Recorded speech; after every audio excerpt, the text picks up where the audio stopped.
இப்படி புரியுதுங்களா? உங்கள மாதிரிதான் ஊடகங்களும் மக்களும் இப்படியே இருந்துகிட்டு இருக்கிறதுனால ஐயா இது 3 சீட்டு விளையாட்டு கிடையாது. ஆ, 8th உள்ளவ 2 பேருக்கு மட்டுமே இது கிடையாது. ஆ. சென்சார்ங்கிறது யார் கொடுப்பா? அது தனி போர்டு. அதுக்கும் மத்திய அரசாங்கத்துக்கும் சம்பந்தம் கிடையாது, இது மாநில அரசாங்கத்துக்கும் சம்பந்தம் கிடையாது. ஏங்க மத்திய அரசாங்கம்லாம் எங்களுக்கு வந்து சப்போர்ட் தாங்க.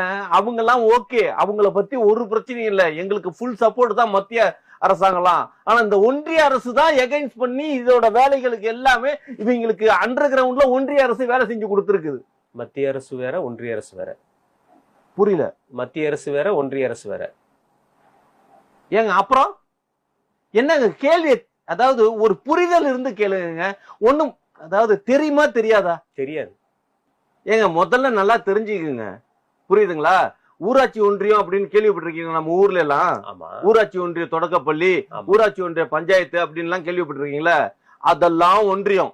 ஆ. புரியுதுங்களா? மத்திய அரசு அப்படின்னா அது டெல்லியில இருக்கிறது. ஓ. ஒன்றிய அரசுன்னா ஊருக்கா இருக்கிறது. ஊர்ல இவங்க வந்து பஞ்சாயத்துல சொல்லி இந்த படத்தை எதுவும் இது பண்ணிடாதீங்க அப்படின்னு சொல்லி இவங்களோட திட்டங்கள்ல இதெல்லாம் வச்சிருக்காங்க. இந்த மாதிரி அரிய சிந்தனை உங்களுக்கு யார் சொல்லி கொடுத்தது? ஏங்க இதெல்லாம் சொல்லி கொடுத்து ஏங்க படிச்ச அறிவு, நமக்கு படிச்ச அறிவுன்னு இருக்கு இல்லங்க. அத பார்த்தா ஏங்க ஊராட்சி ஒன்றிய ஸ்கூல் இருக்கா?